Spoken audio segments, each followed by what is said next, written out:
up, everybody? Welcome to another episode of Bet On Lacrosse. Our first for the NLL season upcoming. We're just less than a few days away from the start of the season on Friday. We got Halifax taking on Philadelphia for our first matchup. And today I'm going to be hosting. I'm joined by Bet On Lacrosse contributor and the brainchild behind the Bet On Lacrosse report, Brian Andrews. Brian, welcome. Are you excited as I am for some NLL lines out here now? Absolutely. I'm not going to lie to you. I was grateful for the break because we were nonstop from December until September. So the 2-month break was nice, but even through the football season, I was getting a little bit of lacrosse withdrawal. So I was really amped to see the lines go up on a couple books, still waiting on a couple. But I'm really excited to get the ball rolling again and get back into the season and watch some really good lacrosse. How are you doing? Yeah, man, I had the same. It was nice to have a little bit of break between some pro action, but I too had a little bit of withdrawal, and I'm excited. When I saw futures come out, I got really excited. We have 4 books offering NLL futures. 2 of them are offering lines for this week. One, I'm sure we're going to get BetMGM at some point. But yeah, we have Caesars and DraftKings both offering NLL lines, and then we have FanDuel and Bet365 also offering futures. So I'd reckon definitely Bet365 will probably have odds. I don't know when they'll post those, but unfortunately, that's only New Jersey and Colorado if you're in the States. And then FanDuel obviously would be huge because a lot of people have access to FanDuel, but so far they just have futures up there. And then, as I mentioned, BetMGM is definitely one that I'm keeping my eye on. And then in terms of PLL, we're going to talk a little about PLL futures off the bat. We have DraftKings, BetMGM, and Caesars all offering odds right now. So really ahead of the game right there. And honestly, there's some varying prices out there that it's not close enough that you can arbitrage all of the 8 teams, but pretty darn close. If you like, a handful of teams, you still might be able to, make some bets now. I know me and you both don't really recommend doing that because of free agency coming up, but let's kind of start there with the PLL futures. So I'll go through the longest odds. We'll do this for the NLL as well, but the Whip Snakes are the favorites, at least on DraftKings at plus 400. That are the longest odds. So that's a pretty good price, I think, for a team that has made it to the semifinals at least in all 4 years. Now, again, I wouldn't bet it now, but they're a team that probably not going to have a lot of turnover in this free agency period. You will also get to see them play in the championship series if that will sway you at all. I don't know if that will really sway me in any direction, seeing those 4 teams compete, but I do think it does go a long way for camaraderie for these teams. So you can get that price at DraftKings. Water Dogs are plus 450 on all 3 books. So although they're not the favorite on DraftKings, they are the favorite on the other books, obviously reigning champs for a reason. Atlas, you can get plus 600 on BetMGM and Caesars. A little bit of question marks there, maybe not necessarily with the roster, but with Ben Rubior departing. So who's going to be their head coach? Will it be Steve Brooks? That there's potential there that he gets hired full-time. He's the interim head coach, but maybe they go with that outside name as well. Archers are plus 650 on BetMGM. Chaos are plus 750 on DraftKings. Might be able to get a better price on them if they start off slow again this year, but not a lot of respect for a team that's made it to the championship in the past 2 years, 3 years actually. And then you got Chrome at plus 800 on Caesars. They were obviously a team we were high on last offseason. Redwoods plus 1200. They're going to have a lot of offensive offseason turnover. Already Matt Cavanaugh leaving. He was going to possibly depart in free agency. They actually traded him to the Cannons, so got a little bit of capital. And then Cannons plus 1500. They're the longest odds for very good reason, since they did have, performed the worst of this past season. But I'll start off. If I'm going to bet any of these right now, which I, again, recommend a lot of people wait, but there is one team that I have placed a bet on, and that's the Cannons at plus 1500. Now, it's not as nice of a price as plus 2000 that we got on the Chrome last season. I think the books learned their lesson on giving out those long of odds, but I still like the Cannons at this price, just based on the fact that you still have the best player in the world, Lyle Thompson, on the team. Adding Cavanaugh, is a nice offseason addition. And you just got to think of what is going to be their long odds. Like, if they're out of contention come midway through the season or at the end of the season, kind of like they were last year, they still had a chance at the end of the season, to get into the playoffs. But their odds were, plus 2,000 range then. So that's not that big of a difference right now. So I just don't think, if they string off a couple wins, they're going to drop pretty quickly. And if they don't, their odds probably aren't going to get that much longer, in my opinion. I don't think, I think for an 18 league plus 1,500. You're getting tremendous value on that. So that's why I like the Cannons at that price. But like I said, you can probably justify betting any of these teams.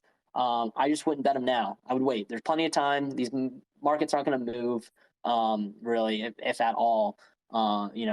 Even when the championship series rolls around, which we're hoping, talk some betting there, hopefully as well. These odds aren't going to move. So you could wait till probably April and still get these prices. So don't get your money tied up now. Save it for the NLL season, make some money on the NLL season, then put your money in the PLL. But if I was, to bet one team now, and I have already bet this team, Cannons plus 1,500. What are your thoughts, Brian?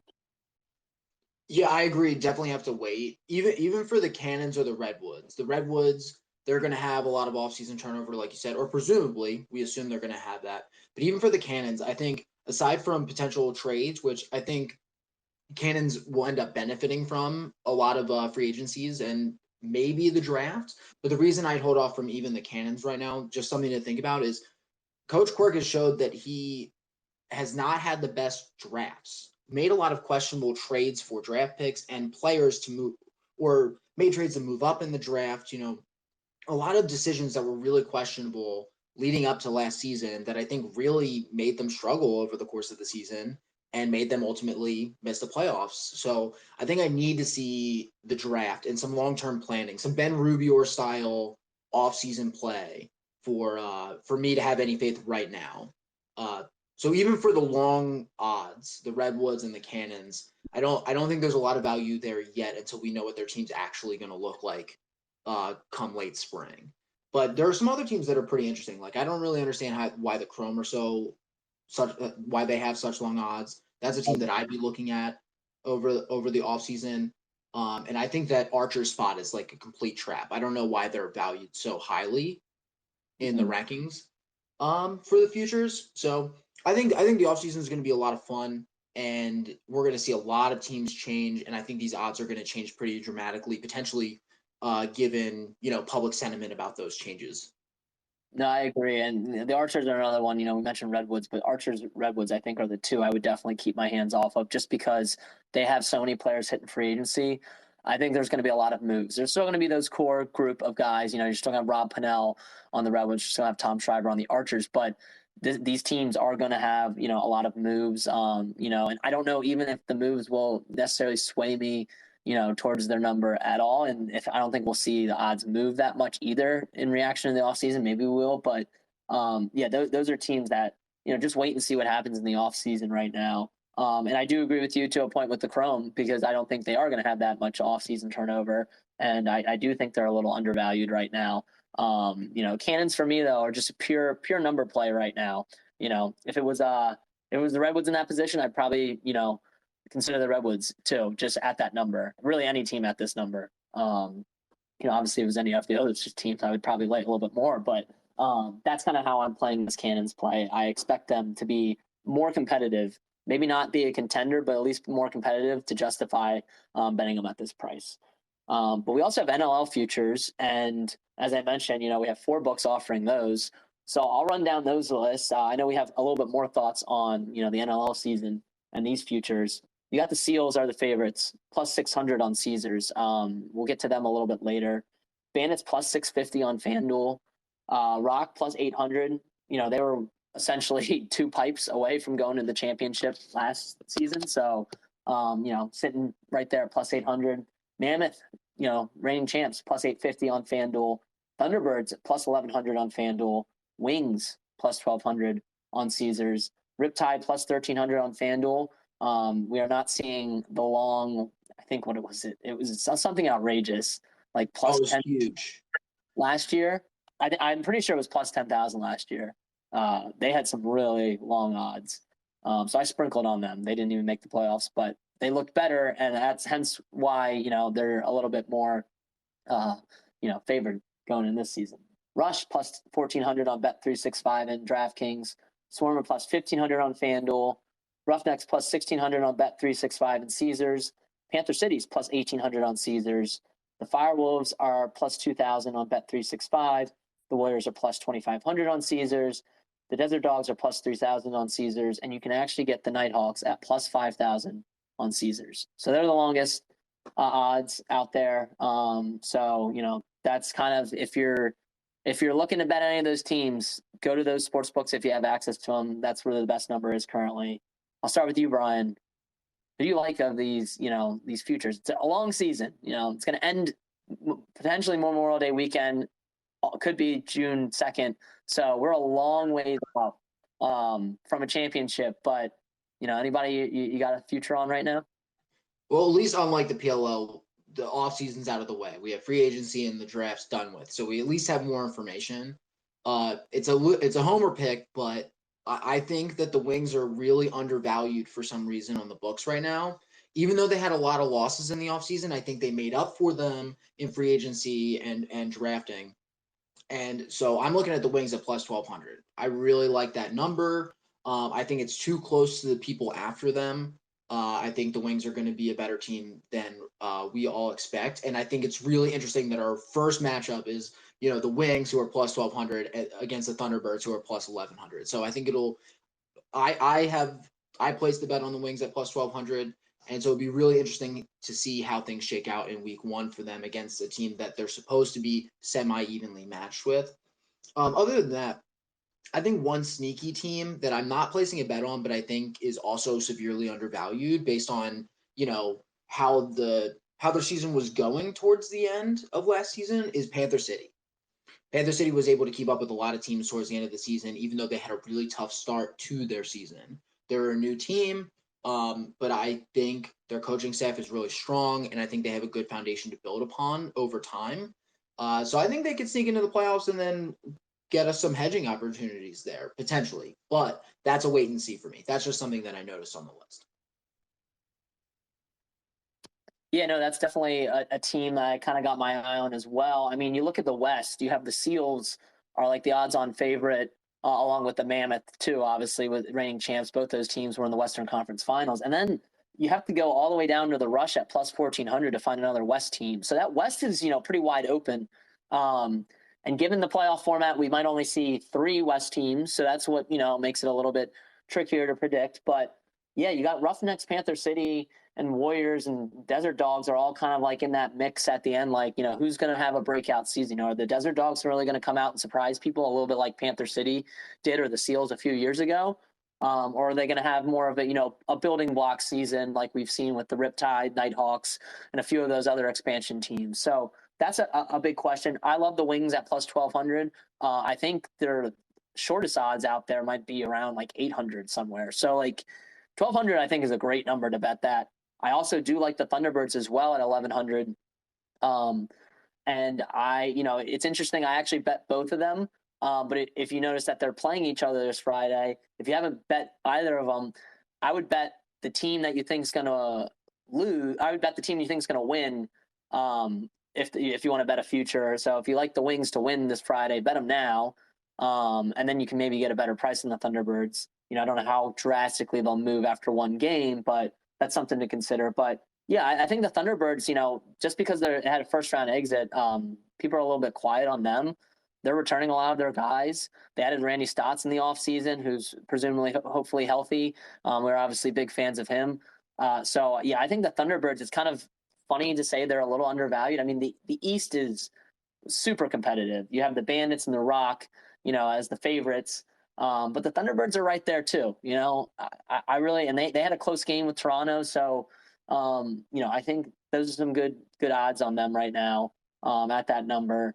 I really wouldn't bet Bandits Rock, even though those prices are pretty good too. I just, it's a long season. I feel like you might be able to get a better number, but I did say that about the Bandits last year, and their odds, I don't think, after their opening odds were like plus 850, they never got any longer than that. So that's the risk you run with some of this. But then you can kind of see how the season goes, and you can kind of buy back in different ways, or you can just bet them on the money line, or not really on the money line, but bet them on the spread as the season progresses. If they're really that much of a contender, that's another way to play it. So don't feel like you need to tie all your money up into futures right now. As I say that, I do have 4 futures. But yeah, the Wings are one of them that I have. They're the ones that I would bet. I would recommend the most. I got the Thunderbirds as well. And then I sprinkled a little bit on the Nighthawks. Now, I don't think the Nighthawks are a contender. I think it's going to be tough for them to make the playoffs. I do think they're a better team, and I do think it's almost like the Cannons theory at plus 5,000. It's pretty long odds for a 15-team league. So I don't know. I bet them at plus 5,000, just a little sprinkle. I'm hoping that they rattle off some wins. They have a pretty favorable schedule to open up to, some winnable games. So if they go 2-1, even potentially 3-0, which I think they could. I think they play the Firewolves and the Swarm. That they're all going to kind of be along that same competitive level. And I'll get to their game against the Swarm coming up shortly too. But I don't think that's a bad bet. Again, I don't think they're going to win. It's almost like I bet the Riptide last year at that long price. Kind of the same thing here.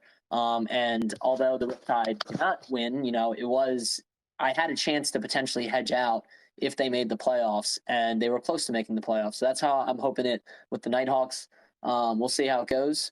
We can come back and do some old takes exposed if I'm wrong on that. But yeah, just a little sprinkle on that. I put a half unit, so I don't put anything more on that long shot of odds because I do think they're going to have a tough time in the East, but pretty favorable schedule. You might not get that price again, especially if they win this weekend. And then the last one, I went from the longest odds to the shortest odds. I bet the Seals at plus 600. I do not want to get caught like I did with the Bandits last year, and that's how I feel about this Seals team. I do think, especially in the West, I think it's them and everybody else. No disrespect to the Mammoth. I think they're, right up there with them, but I really do think the Seals, the moves they made in the offseason at Curtis Dixon, Kevin Crowley, Brody Merrill's coming back. They re-signed Chiliano. This team is built to win this year. They'll built to win now.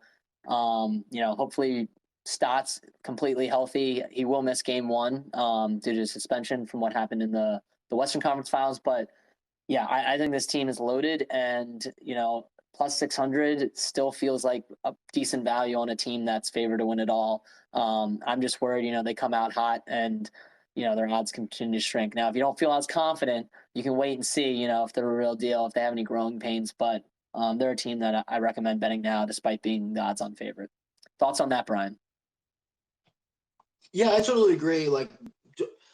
I get wanting to get ahead of the curve and not, lose out on, Bandits 850 last year in retrospect.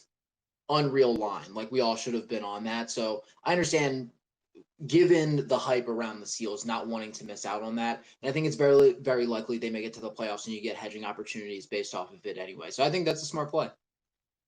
Yeah, and that's kind of how I'm playing it, is I just really don't think there's a realistic scenario, barring any injuries, knock on wood, this might come back to bite me, but that they don't make the playoffs. I just think they're going to be one of those top three teams. Even if they do falter a little bit, maybe the Mammoth, end up being that top team. Maybe another team surprises us a little bit. Maybe they get a little bit longer odds, but I don't think they're going to get anything past the plus 800 range the rest of the season, even if they do have a few losses. So that's why I think get in on them now. I think that you're risking their price getting way shorter rather than, waiting, and then their odds probably don't get that much longer if they do falter a little bit. So those are our thoughts.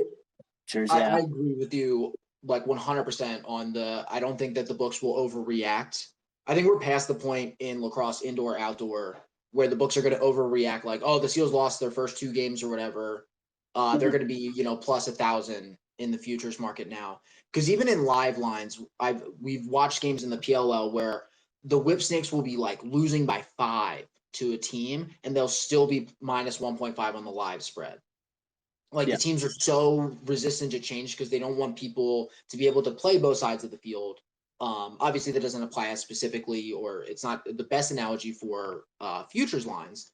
But I think since it's a softer market, they'll be hyper resistant to change until it's a foregone conclusion that the Seals are a dud somehow. They didn't figure it out with their star-studded roster and they're not making the playoffs. I think it'll be a while before the books will admit that. Yeah, 100%.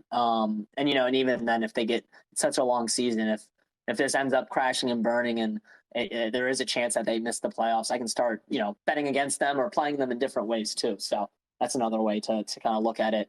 And unfortunately, I did have a conversation too with the commissioner today.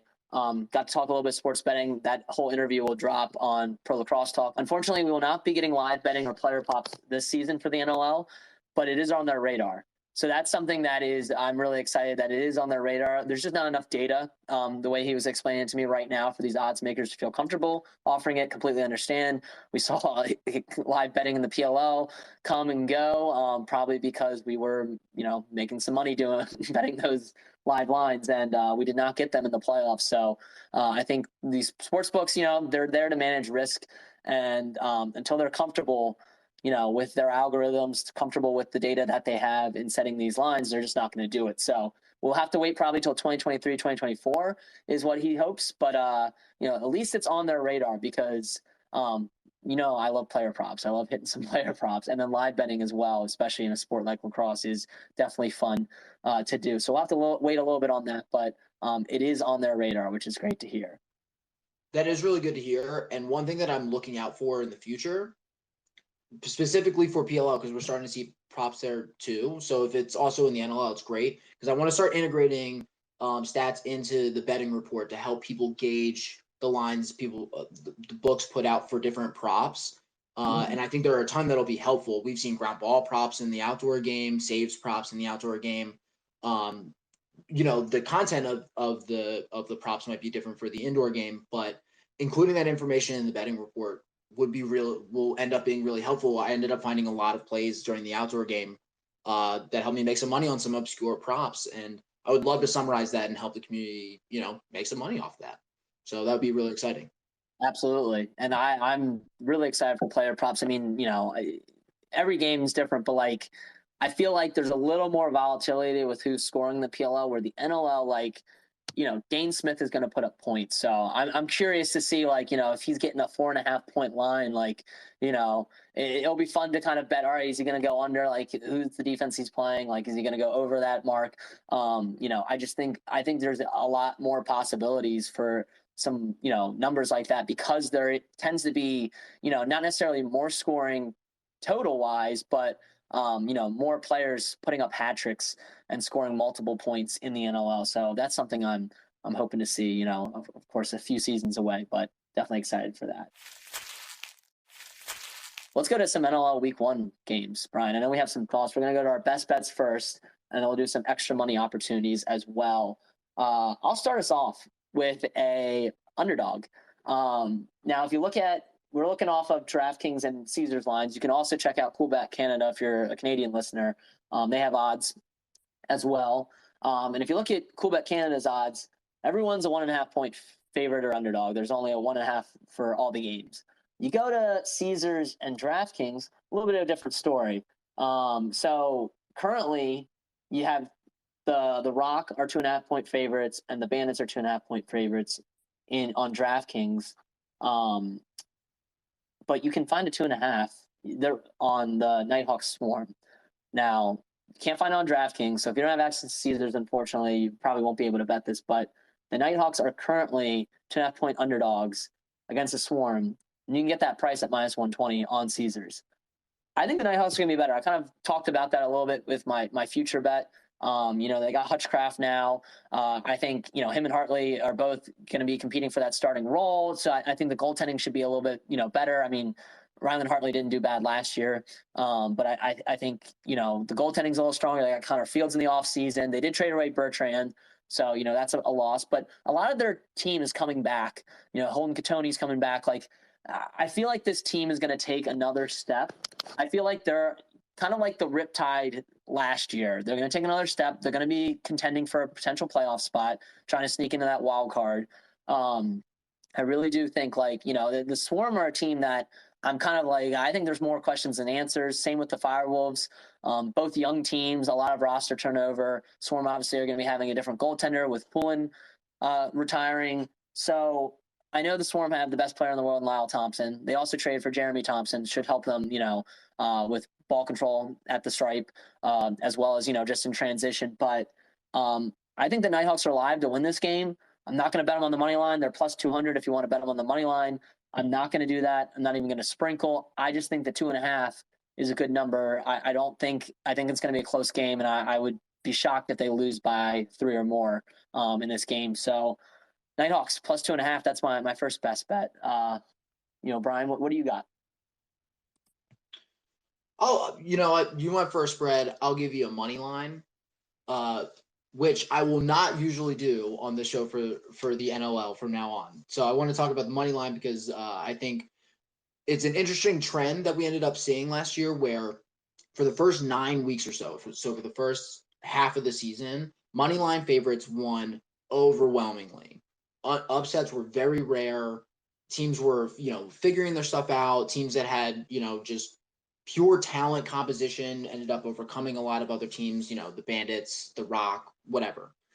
So what's important is when favorites are winning overwhelmingly, the favorites start getting priced, the juice skyrockets. So you start getting money line favorites in the minus 260 range. So by the end of last season, really our only options were to bet totals or spreads to get any value on our money, or parlay, but we don't really recommend those here.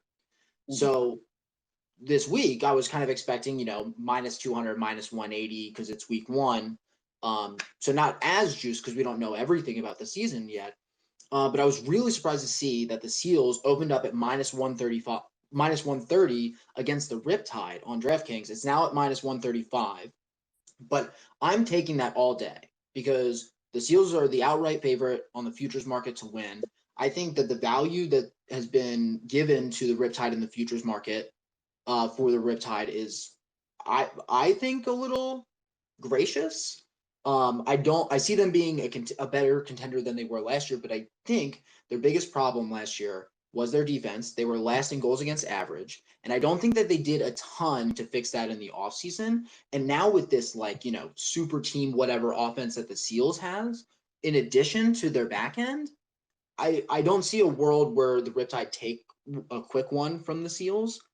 And even if I thought that it was going to be a tight game and I thought the Riptide had a phenomenal offseason, at minus 130 in a league where favorites win a majority of the time early in the season, I'm just going to take it for the price. So I think even though it's minus 130, minus 135, which something I'd normally, have a tough time deciding, in this context for this league with the composition of the Seals and the Riptide, I'm hammering the money line here. I think the Seals are very underpriced. Yeah, I agree with you. I bet it at minus 130 as well. I'll get to this game a little bit more, both in my EMO, and I'll talk a little bit about the total in this as well. But yeah, I agree with you. I feel like this, getting the Seals at this price, I would understand it if they were playing, if it's like a Colorado Mammoth playing the Saskatchewan Rush game, which I know you're going to touch on a little bbit too, where the money line price is, kind of close there. You got Rush are minus 105, Mammoth are minus 125, so close to being a pick'em there. I don't think this game should be that close to being a pick'em. Not that it is. You can still get the Riptide, plus 110, I believe. But I agree with you. I would still bet him at minus 135. I'd probably still bet him at minus 140. But then at that point, you're starting to get into, high juice territory, and we're pretty juice adverse on this podcast. But I'll get to that a little bit later. I like the over in this game as another best bet. 22.5 just feels too low for me. You can get that on Caesars, I believe, still. Yeah, 22.5 you can get on Caesars. 23.5 on DraftKings. I don't think I'd bet it at 23.5. I think I'd only bet it at 22.5. So if you can't get the 22.5, make this a pass for you. We do have a chance that Chiliano could really ball out, and Orleman could play well too. I just think, though, both these teams' strengths are their offenses.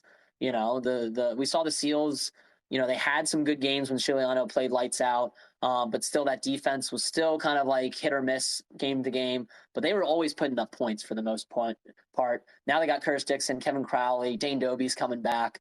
They won't have Stotts this game, but I just think this team is too loaded to not. And you look at, take exhibition matchups with a grain of salt, but they put up 18 points in each of their exhibition games. I just think this is a good matchup for them too, against a young goaltender. And then I think the Riptide can kind of match that. I don't know if the Seals are going to drop 18 on them, but I think, you're looking at probably a 13, 14 point game for the Seals. And I still think the Riptide could probably put up 10 points as well. So that's why I really like the over in this game, 22.5. Again, I wouldn't bet it if it was 23.5, but that's kind of where I'm looking in this one. If you're a Canadian listener, you can also get a 22.5 cool bet Canada as well. So, if you can't access DraftKings, or sorry, if you can't access Caesars, you can, and you're in Canada, you can bet them there as well. But yeah, I like the over. What are your thoughts on that?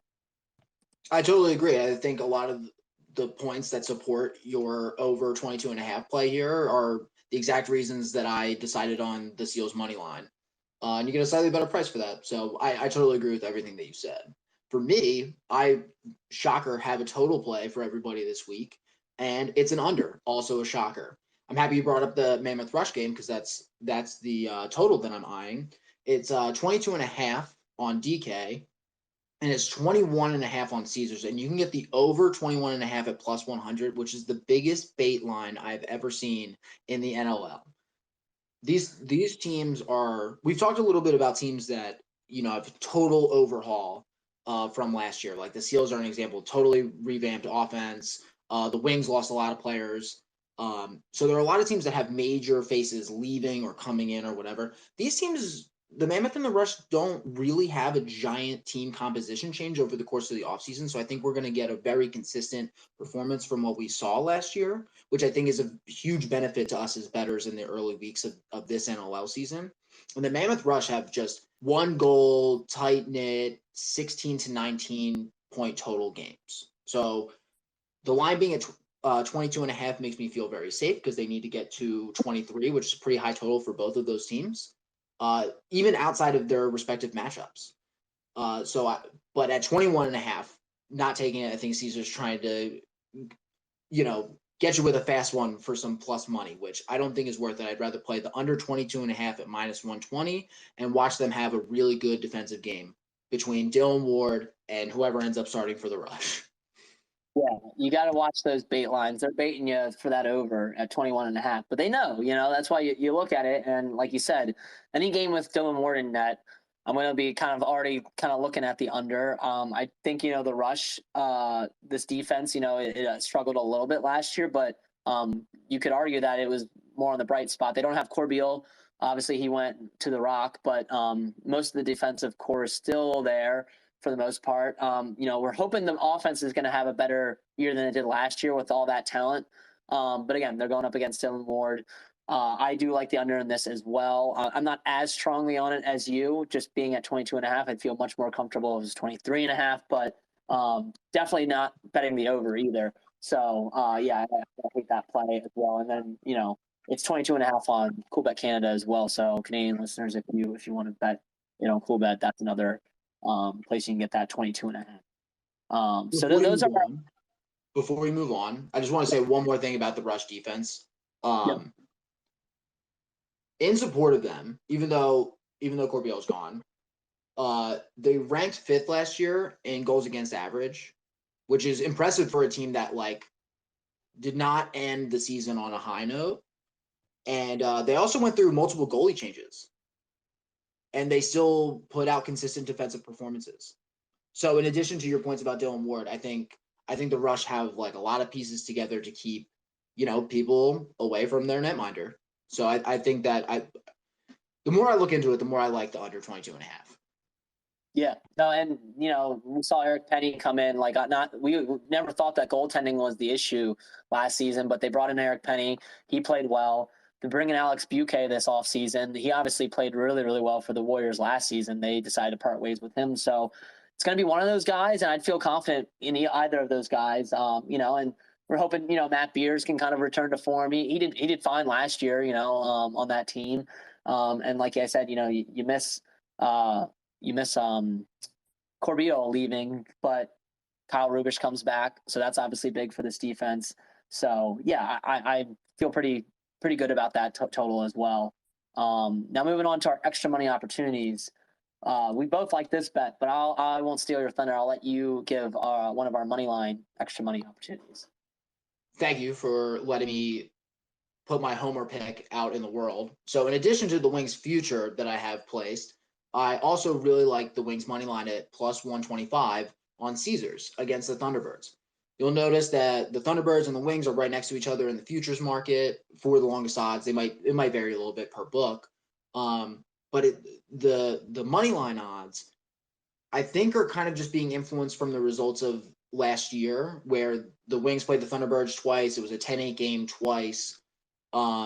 the Wings never really felt in control of those games, blah, blah, blah. They were having a real offensive slump at the time. And I think that the money line odds here should be closer to a pick 'em, especially given the changes that both teams have made over the offseason. And instead, I think the price favors the Wings. So I think we're going to get a tight game, a really exciting tight game in this one. But I think that the Wings are very undervalued in this matchup. So it's not that I think that the Wings are going to crush the Thunderbirds. It's that, the price is juicy enough for me to take it. Yeah, no, I agree. I would, probably price this closer to a pick 'em. I'd still probably make the Thunderbirds favorites, but, you could argue that the Wings, had a better offseason and should be right up there. I mean, I'm probably pretty high on both these teams. I think we're in for a great game on Friday, but yeah, plus 125. I love that number. I'd probably bet that to plus 115, plus 110 on DraftKings. I'd probably still bet it there too. I'll be honest, but you're getting into a little bit less, value standpoint from there. But I do think they're alive to win this game. So I love that play. I bet them at plus 120 on DraftKings before it moved. Could have gotten the Caesars number, so you can still get that. It's obviously a better number. So if you have access to Caesars, bet that. But yeah, I agree with you. And, if you look at the Coolbet Canada's lines, this is almost a pick 'em. Halifax is minus 115 and Philadelphia is minus 105. So, not to disrespect the American bookmakers, but I think Coolbet is very much a little bit more in tune to the Canadian market and to lacrosse. So that's where I like comparing, even though I can't bet the Canadian odds, I like comparing a little bit just because I do feel like those odds can sometimes be a little bit more better representation of it. So yeah, if you're getting them at plus money, I think it's a great bet for sure. I feel like there's gonna be a lot of goals in that game, but then again, you got two good goaltenders too. So I'm definitely not touching the total in that one. Could go either way. But now I'm gonna go back to, for my EMO, a game we already talked about in depth, and that's the Seals versus the Riptide. I kind of already hinted at this play. But I'm taking the over. I'm taking the Seals on the money line as well. But I also like sprinkling a little bit, plus 120, Seals minus 1.5. I wouldn't bet the Seals on the money line if I didn't think they were going to win and win handedly. If I thought it was going to be close. Now, this could be a 3-4 goal game, which is still close in my book, but I do think the Seals win by at least 2 goals. Maybe it's an empty netter at the end too. You never know. So I'm going to sprinkle a little bit, plus 120, Seals minus 1.5, pairing that with the money line play as well. So, bet a full unit on the money line and then, bet a little bit, maybe a half unit on, them at the minus 1.5 as well. I think that's a little bit more value. Now, usually I don't like betting teams on the money line. I'm either confident in them enough to bet them on the spread, or I'm not confident enough and I stay off of it. But I'm pretty confident in the Seals. So that's the way I'm playing this Saturday matchup. Thoughts on that? Yeah, I think it makes sense. I'm staying off just because I don't want to bet all 3 categories that we can on the same game. So also minus 1.5 stress me out in the NLL. There's so many opportunities for backdoor covers from the underdog side that it's more risk than it's worth for me.